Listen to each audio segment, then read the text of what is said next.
హరి ఓం.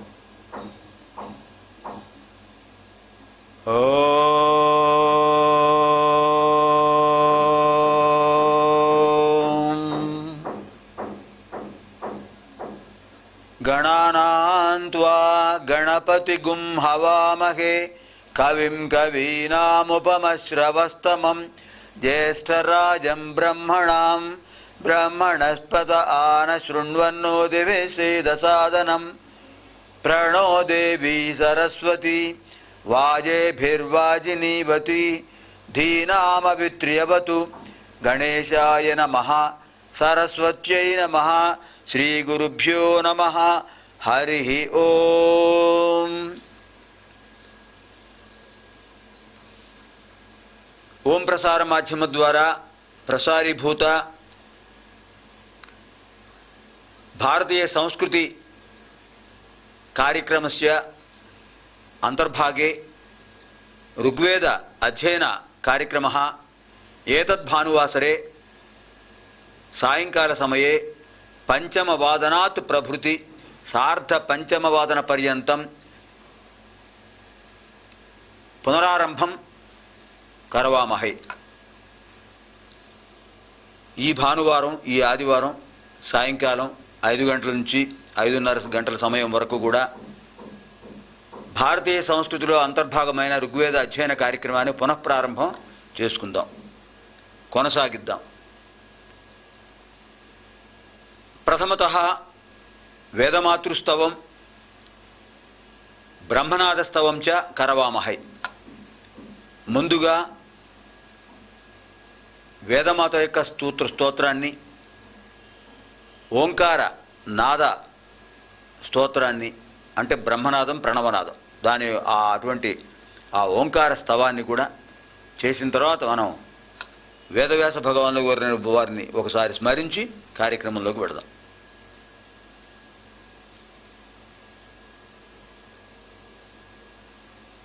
శక్తిత్రయీ వేదమాత సర్వదైవ స్వరూపిణి.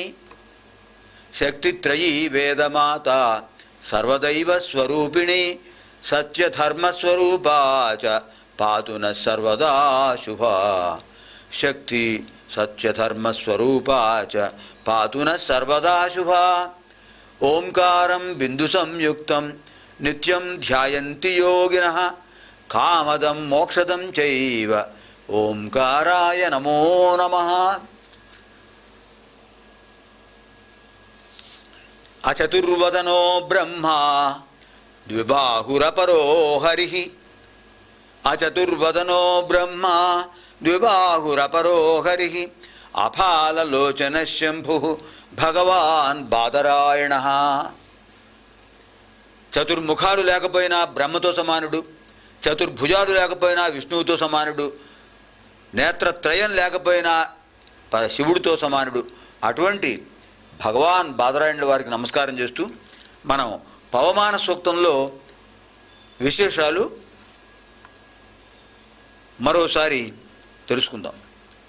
ఇంతకుముందు చెప్పిన విశేషాలు సంక్షిప్తంగా పునశ్చరణ చేసుకుని కొత్త విషయాలు తెలుసుకుందాం.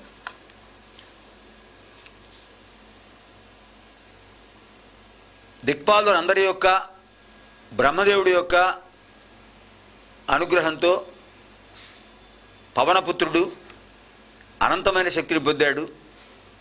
అందువల్లనే బుద్ధిర్బలం యశోధైర్యం నిర్భయత్వమరోగత అజాడ్యం వాక్పటుత్వం చ హనుమస్మరణాత్ భవేత్ అని ఆయన స్తోత్రం చేశారు. హనుమంతుడిని స్మరించుకుంటే బుద్ధి, బలం, యశస్సు, ధైర్యం, నిర్భయత్వం, అరోగత అంటే ఆరోగ్యం, సంపూర్ణమైన ఆరోగ్యం, అజాడ్యం జడత్వ బుద్ధి లేకపోవడం, ఉత్సాహంగా ఉండటం, సూక్ష్మబుద్ధి కలిగి ఉండటం, వాక్పటుత్వం చ మనోహరంగా మృదుమధురంగా అందరికీ నచ్చే విధంగా, అందరూ మెచ్చే విధంగా మాట్లాడగలగటం, ఇవన్నీ కూడా ఆంజనేయ స్వామి స్మరణ వల్ల వస్తాయి. ఇప్పుడు పవమాన సూక్తంలో విశేషాలు తెలుసుకుంటూ మనం ఏం చేసామంటే, మానవుడి యొక్క జీవన ప్రమాణం ప్రాణ సమయాల్ని బట్టి ఉంటుంది కానీ సెకండ్స్, మినిట్స్, అవర్స్ దాన్ని బట్టి కాదు. సెకండ్లు, నిమిషాలు, గంటలు ఆ ప్రమాణం కాదు. అందుచేత మనం నిర్ణయించుకోవాల్సింది ఏమిటంటే, ఎన్ని ప్రాణ సమయాలు మనం ఉపయోగించుకుంటున్నాం. నిద్రావస్థలో మనం ఎన్ని ప్రాణ సమయాలు తీసుకుంటున్నామో మనకు తెలియదు. సహజంగా ఏంటంటే ప్రాణ సమయం 4 సెకండ్లు చొప్పున లెక్క పెడితే అన్నీ సుమారుగా అంతవరకు వస్తుంది. అంటే రాత్రి 12 గంటల సమయం మనకు పరిగణన తీసుకుంటే మనకి 10,800 10,800 24 గంటలకైతే 21,600 ప్రాణ సమయాలు. దాన్నే ప్రాణాయామంతో మనం పరిగణించినట్లయితే ఎంత తేడా వస్తుందో చూడండి. 12 సెకండ్ల పాటు ఓంకారం చేస్తున్నాం. మళ్ళీ ఓంకారం చేసే లోపు మనం ఎంత సమయం తీసుకుంటున్నాం? సుమారుగా 5-6 సెకండ్లు తీసుకుంటున్నాం. అంటే 15 సెకండ్లు సుమారుగా. ఒక 3 సెకండ్లు చూసుకున్నా, అంత తక్కువ వేసుకున్నా కనిష్టంగా 3, 12, 3, 15, 4 సెకండ్లు జరిగేటటువంటి ప్రాణ సమయాన్ని మనం 15 సెకండ్ల వరకు సుదీర్ఘంగా చేస్తున్నాం. ప్రమాణం పెంచుతున్నాం, శ్వాసకాల ప్రమాణం. దానివల్ల ఏమవుతుంది? నిమిషానికి 4 అవుతున్నాయి. గంట ఏమవుతున్నప్పుడు 4, 60, 240.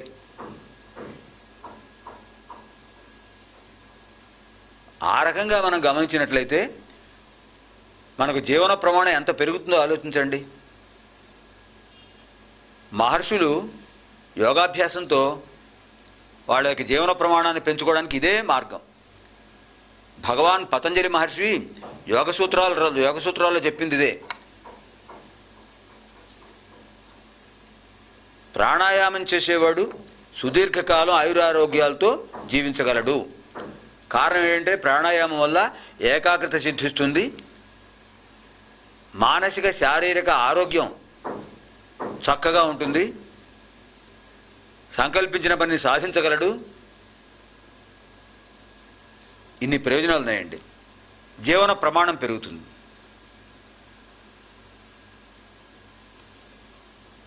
అది దానివల్ల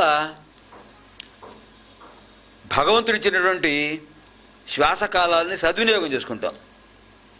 ఆయువు 100 వత్సరములు అందు గతించు సగంబు నిద్రచే. ఆయువు 100 వత్సరములందు సగంబు గతించు నిద్రచే. ఆ అరలో సగంబు గతించెను. ఆ అరలో సగంబు గతమయ్యను బాల్య జరా ప్రసక్తిచే.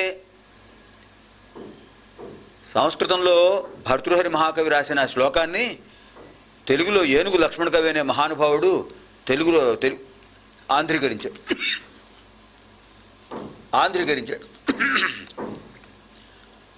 అలా ఎంత బాగా చేశాడు చూడ ఆంధ్రీకరణ. ఆయువు 100 వత్సరములు అందు సగంబు గతించు నిద్రచే. ఎంత అనువాదం ఉంది, మంచి స్వేచ్ఛ అనువాదం. అనువాదం అనిపించదు, స్వేచ్ఛగా రాశాడు ఆయన. స్వేచ్ఛా ఛందస్సు, స్వేచ్ఛాభావం, స్వేచ్ఛ అనువాదం.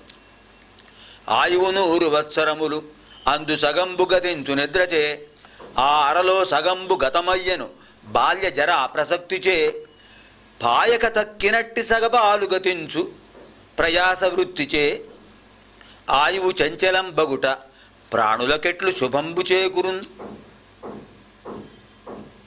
చూడండి అందుబాటు చెప్పాడు. ఆయువు 100 సంవత్సరములు.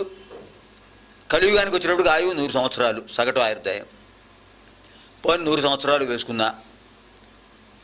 సగంబు గతించు నిద్రచే, అందులో సగం అంటే 50 సంవత్సరాలు నిద్రావస్థలో వెళ్ళిపోతున్నాయి.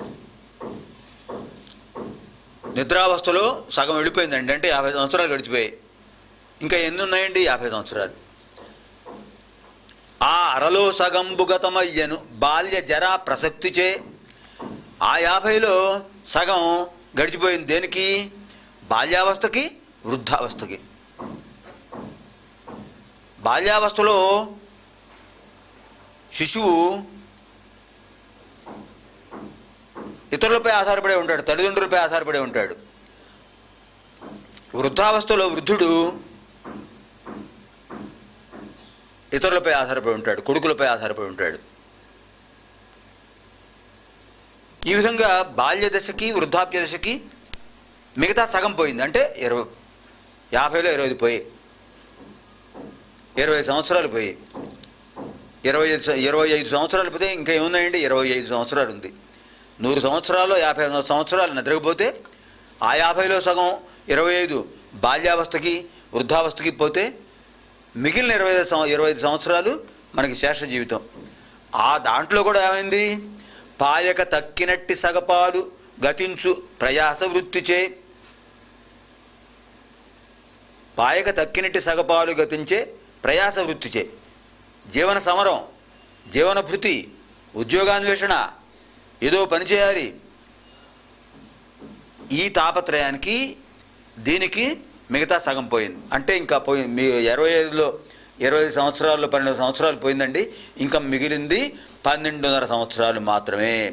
ఈ 12.5 సంవత్సరాలని మనం సద్వినియోగం చేసుకోకపోతే సుఖం ఎక్కడ వస్తుంది? ఆయువు చంచలంబగుట ప్రాణులకెట్లు సుఖంబు చేకురున్ అని చెప్పాడు ఆయన. చంచలమవుతోంది ఆయువు. చిల్లులు పడిన కొండలోంచి నీళ్లు ఎలా పోతున్నాయో కణకణం కణకణం ఒక్కొక్క కణంగా విడిపోతుందో అలా నవరంధ్రాలు కలిగినటువంటి ఈ శరీరంలోంచి ఒక్కొక్క క్షణం జారుతూనే ఉంది, పోతూనే ఉంది. శేష జీవితాన్ని మనం సార్థకం చేసుకోవాలంటే భగవన్నామస్మరణ, సద్గ్రంథ అధ్యయనం, ఇలాంటి సత్సంగాలు ఇవే రక్షిస్తాయి. అందుకని ఇక్కడ ప్రాణాయామం ద్వారా జీవన ప్రమాణాన్ని పెంచుకుంటే ఈ జీవితాన్ని సద్వినియోగం చేసుకోవచ్చు. కనుక నిమిషానికి 15 సార్లు జరిగేటువంటి ప్రాణ సమయాన్ని ప్రాణాయామంతో 4 లేదా 5 వరకే తగ్గించుకోవచ్చు. అప్పుడు మిగతా ప్రాణ సమయాలు పెరుగుతాయి. అలా మనం రోజులో ఎంతసేపు ప్రాణాయామం చేసినట్లయితే అంత జీవన ప్రమాణం పెరుగుతుంది. ప్రాణాయామం సుఖాసనంలో కూర్చొని ఎప్పుడైనా చేయొచ్చండి. మనకు ఏ ఆసనం ఏది సౌకర్యంగా ఉంటుందో ఆ ఆసనంలో కూర్చుని నిటారుగా కూర్చుని కళ్ళు మూసుకుని, ప్రాణాయామం ఇప్పుడు కళ్ళు మూసుకుని చేయాలి. కళ్ళు మూసుకుని అంతర్దృష్టితో అంతఃశ్రవణంతో ఆ ఓంకారాన్ని మనసులోనే ధ్యానించుకుంటూ ఎప్పుడైతే ఉచ్ఛ్వాస నిశ్వాసాలు వస్తున్నాయో ఉచ్ఛ్వాస సో, నిశ్వాస హం, సోహం సోహం, సో ఉచ్ఛ్వాస, హం నిశ్వాస, సో అనే దాంట్లో సకారం తీసేయండి, హంలో హకారం తీసేయండి, మిగిలింది ఓం. అది ప్రణవనాదం, బ్రహ్మోపాసన. అది చేసినట్లయితే ప్రాణాయామం జరుగుతుంది, ఆరోగ్యం చక్కబడుతుంది, ఆధ్యాత్మిక మార్గం మనకు సుగమం అవుతుంది. కనుక దాని ప్రకారం మనం ఎంత కాలమైనా జీవించవచ్చు అని ఇక్కడ విద్యారణ్య స్వాముల వారు చెప్పారు. అది చెప్తూ ఆయన మరో విశేషం చెప్పారండి. ఏంటంటే మానవేతర జీవుల్లో తాబేలు నిమిషానికి 5 శ్వాసలే తీసుకుంటారండి.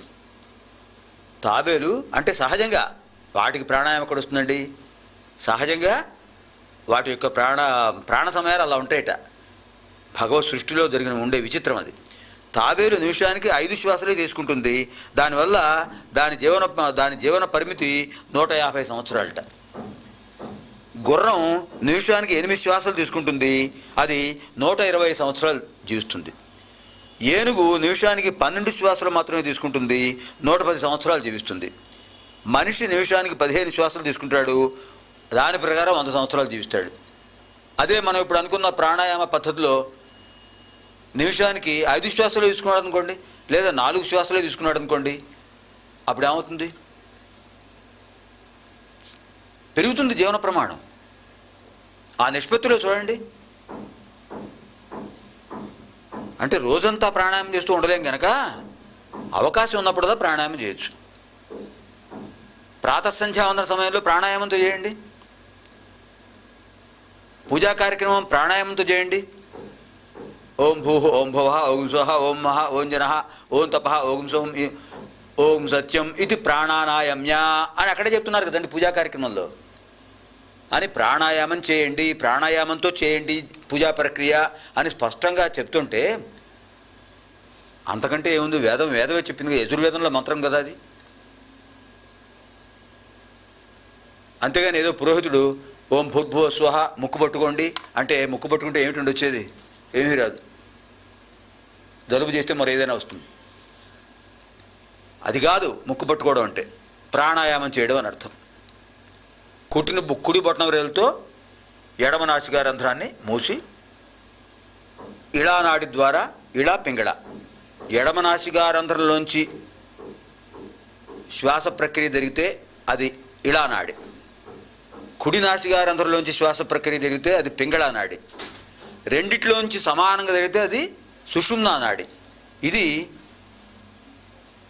పతంజలి మహర్షి యోగశాస్త్రంలో చెప్పిన సూత్రం. ప్రాణాయామం చేసే ప్రక్రియ ఎప్పుడంటే ఏ విధంగా చేయాలంటే ఏదైనా మనకి సౌకర్యంగా ఉండేటువంటి ఆసనంలో కూర్చోవచ్చు. వెన్ను భాగం నుంచి శిరస్సు వరకు సమం కాయ శిరోగ్రీవం నిటారుగా కూర్చోవాలి. కూర్చుని కళ్ళు మూసుకోవాలి. మనసులో ఓంకారం ధ్యానిస్తుండాలి. నిత్యం ధ్యాయంతి యోగినః, యోగులు ఎప్పుడు ప్రాణాయామంతోనే ధ్యానిస్తుంటారు. అలా ధ్యానిస్తుండాలి. కుడి చేతి యొక్క మధ్యవేలు బొటనవేలు రెండు తీసుకోవాలి. బొటనవేలుతో పింగళా నాడిని ముయ్యాలి. ఇలా ఎడానాడితో ఉచ్ఛ్వాస నెమ్మదిగా తీసుకోవాలి. కంగారు పడకూడదు, తొందరపడకూడదు. నెమ్మదిగా ఎంతసేపు తీసుకోగలిగితే అంతసేపు సుదీర్ఘమైనటువంటి ఉచ్ఛ్వాస తీసుకున్న తర్వాత కుంభకం గాలి ఆపేసేయాలి. గాలిని ఊపిరితిత్తుల్లో ఆపేసి అది అప్పుడు సుమారుగా 8 సెకండ్ల సేపు 6 నుంచి 8 సెకండ్ల సేపు అభ్యాసం ద్వారా సాధన ద్వారా ఉంచవచ్చు. సాధనమున పనులు సమకూరు ధరలోన. ఈ సాధన చేస్తే ఏదైనా సాధించచ్చండి. మానవుడికి అసాధ్యం అంటూ లేదు. భగవంతుడు ఇచ్చిన శక్తిది. సాధనతో చేయొచ్చు. ఆ విధంగా పింగళానాడిని మూసి ఇళానాడితో ఉచ్ఛ్వాస తీసుకుని కుంభకం చేసి ఎంతసేపు ఎగిరితే అంతసేపు మళ్ళీ అప్పుడు ఈ మధ్యవేలుతో ఇళానాడిని మూసి పింగళానాడి ద్వారా నిశ్వాస తీసుకోవాలి. ఇది కూడా నెమ్మదిగా తీసుకోవాలి. ధ్వని రాకూడదు. తీసుకున్న తర్వాత శూన్యకం. ఇప్పుడు ఊపిరితిత్తుల్లో గాలి ఉండదు, శూన్యం. దాన్ని శూన్యకం అంటారు. గాలి పీల్చుకుంటే పూరకం, ఆపితే కుంభకం, విడిచిపెడితే రేచకం. శూన్యంగా ఉంచితే శూన్యకం. పూరకం, కుంభకం, రేచకం, శూన్యకం. ఇది ప్రాణాయామంలో ప్రక్రియ. ఇలా దక్షిణావర్తంగా చేయాలి. తర్వాత ఈ నిశ్వాసంలో శూన్యకంలో కూడా 4 సెకండ్ల సేపు ఉంచచ్చండి. శూన్యకంలో 4 సెకండ్ల సేపు ఉంచవచ్చు.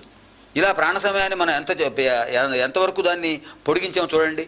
శూన్యకంలో 4 సెకండ్లు, ఉచ్ఛ్వాసలో 6 సెకండ్లు, కుంభకంలో 8 సెకండ్లు, నిశ్వాసలో 6 సెకండ్లు, మొత్తం 6, 4, 16, 16, 8, 24.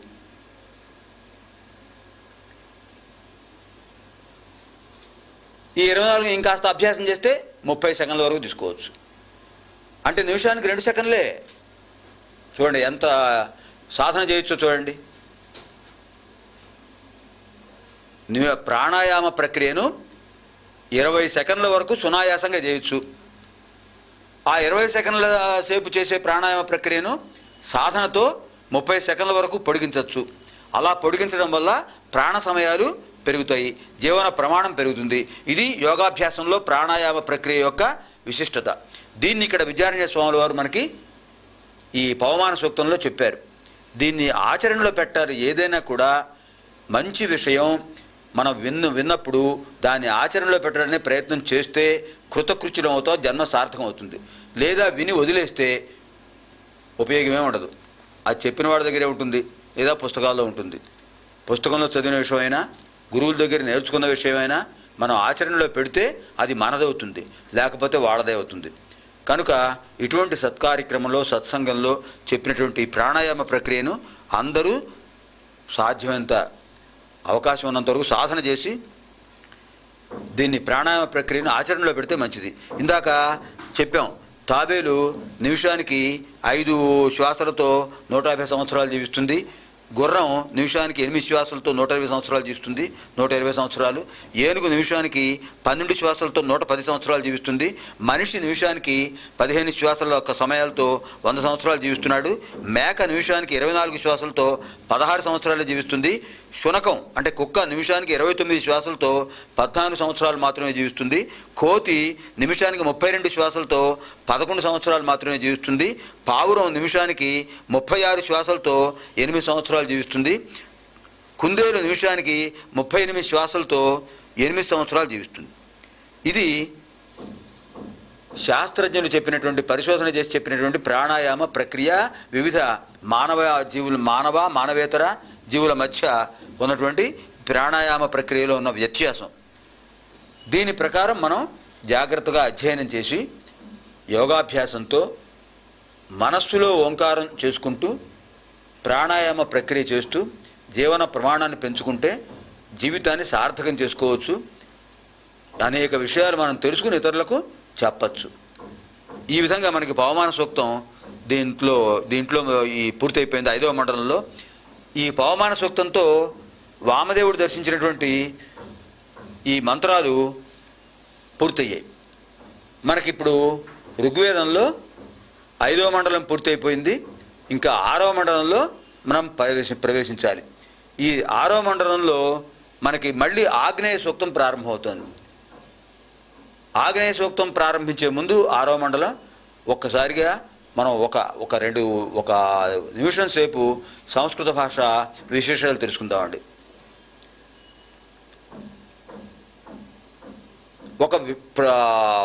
ఒక పదానికి ముందు చేర్చేదాన్ని ఉపసర్గ అంటారండి సంస్కృత భాషలో.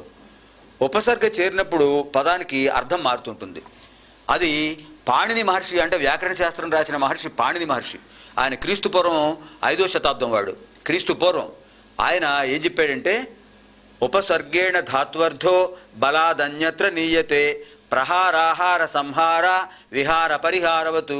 ఇది ఆయన చెప్పిన సూత్రం, వ్యాకరణ సూత్రం. ఉపసర్గేణ ధాత్వర్థ బలాత్ అన్యత్ర నీయతే. ఒక పదానికి ముందు చేరే పదాన్ని, అక్షరాన్ని ఉపసర్గ అంటారు. ఆ ఉపసర్గ చేరినట్లయితే పదానికి అర్థం మారిపోతుంది. ఉపసర్గేణ ధాత్వర్థ బలాత్ అన్యత్ర నీయతే. ధాత్వర్థ అంటే ఆ క్రియాపదం యొక్క అర్థము బలాత్ బలవంతంగా, అన్యత్ర నీయతే మరో రకంగా మార్చబడుతుంది, మరో అర్థం వస్తుంది. ఏ విధంగా అంటే ఉపసర్గ చేరడం వల్ల. ఉదాహరణ ఏమిటి? ప్రహారాహార సంహార విహార పరిహారవతు. హురు హరణే అనే ధాతువు ఉండదండి. హురు అనే ధాతువు హరణే అని అర్థం తీసుకునుట. ఆ హర అనేటటువంటి ధాతు రూపానికి ప్ర అనే ఉపసర్గ చేస్తే ప్రహార కొట్టుట, సం చేరిస్తే సంహార చంపుట, వి చేరిస్తే విహార స్వేచ్ఛగా తిరుగుట, పరి చేరిస్తే పరిహార బదులు తీర్చుట, ప్రహార ఆ అనే ఉపసర్గ చేరిస్తే ఆహార, ప్రహార ఆహార సంహార విహార పరిహారవతు. ఈ రకంగా అర్థాలు మారుతుంటాయి. ఇలాంటి ఉపసర్గలు ఎన్ని ఉన్నాయంటే 21 ఉపసర్గలు ఉన్నాయండి సంస్కృతంలో. వీటికి పాణిని మహర్షి గతి సంజ్ఞాహ అని చెప్పాడు. గతి సంజ్ఞాహ 21 ఉపసర్గలకు ఒక పేరు పెట్టాడు ఆయన, గతి సంజ్ఞాహ. ఈ 21 ఉపసర్గలు చేరడం వల్ల పదం 21 అర్థాలు ఇస్తుంది. అలాగే ప్రత్యయాలు ప్రథమ, ద్వితీయ, తృతీయ, చతుర్థి, పంచమి, షష్ఠి, సప్తమి విభక్తులు, ఏకవచన, ద్వివచన, బహువచన ప్రత్యయాలు, ఈ విభక్తి ప్రత్యయాలు, వచన ప్రత్యయాలు చేరడం వల్ల మళ్ళీ అక్కడ సుమారుగా 8, 3, 24 అర్థాలు వస్తున్నాయి. ఇక్కడ 21 అర్థాలు, ఈ ఒక్కొక్క అర్థానికి మళ్ళీ 24 అర్థాలు ఇలా చూసుకుంటూ ఆ గుణించుకుంటూ వెళ్ళిపోతే సంస్కృత భాష అనంతంగా అనంతంగా అనంతంగా వ్యాపించిపోయింది. మరి ఆ 21 ఉపసర్గలు ఏమిటంటే పాణిని మహర్షి చెప్పాడు. ప్ర పర అప సం అను అవ నిస్ నిర్ దుస్ దుర్ వి ఆంగ్ ని అధి అపి అతి సు ఉత్ అభి ప్రతి పరి ఉప. ఇవి 21 ఉపసర్గలు. ఈ 21 ఉపసర్గలు సంస్కృత భాషలో ధాతువుకు చేరినట్లయితే ముందు చేరినప్పుడు 21 అర్థాలు వస్తున్నాయి. అలంకారము, వికారము, శ్రీకారము, ఇలా రకరకాల పదాలు వచ్చేస్తాయి. అలా పదం వ్యాపించిపోతూ ఉంటుంది. ఇంకా ప్రత్యయాల్లో రామః ప్రథమా విభక్తి, రామం ద్వితీయ విభక్తి, ఇలా అక్కడ అర్థాలు మారుతుంటాయి. ఈ రకంగా మనకి ప్రత్యయాల వల్ల ఉపసర్గల వల్ల ఇలా మారిపోతూ మనకి సంస్కృత వాంగ్మయం విశేషంగా పెరిగిపోతుంది. అటువంటి సంస్కృత వాంగ్మయంలో మనం కొన్ని పదాలు ఇంతకుముందు చెప్పుకున్నాం. సహా సంస్కృతం పఠతి, వాడు సంస్కృతం చదువుతున్నాడు. సహా శ్లోకం లిఖతి, వాడు శ్లోకం రాస్తున్నాడు. అహం పద్యం పఠామి, నేను పద్యం చదువుతున్నాను. ఈ రకంగా మనకి పదాలు అనంతంగా వెళ్ళిపోతూ ఉంటాయండి. అటువంటి సంస్కృత భాషా మతాలకి నమస్కారం చేద్దాం. ఓం సహనావతు సహనౌ భునక్తు సహ వీర్యం కరవావహై తేజస్వినావధీతమస్తు మా విద్విషావహై. ఓం శాంతి శాంతి శాంతి. స్వస్తి ప్రజాభ్యః పరిపాలయంతాం న్యాయేన మార్గేణ మహీం మహిషాః. గోబ్రాహ్మణేభ్యః శుభమస్తు నిత్యం. లోకాః సమస్తాః సుఖినో భవంతు. అసతో మా సద్గమయ తమసో మా జ్యోతిర్గమయ మృత్యోర్మా అమృతం గమయ. ఓం శాంతి శాంతి శాంతి. దివ్యాం భవ్యాం సుబోధాం చ శుద్ధాం అర్థప్రదాయినీం జననీం బహుభాషాణాం వందే గీర్వాణ భారతీం. సర్వేభ్యః తావత్పర్యంతం స్వస్తి. ఆగామి భానువాసరే పునర్మిలామః. పంచమవాదనాత్ ప్రభృతి సార్ధ పంచమవాదన పర్యంతం ఋగ్వేద అధ్యయన కార్యక్రమే పునర్మిలామః. స్వస్తి భవతు.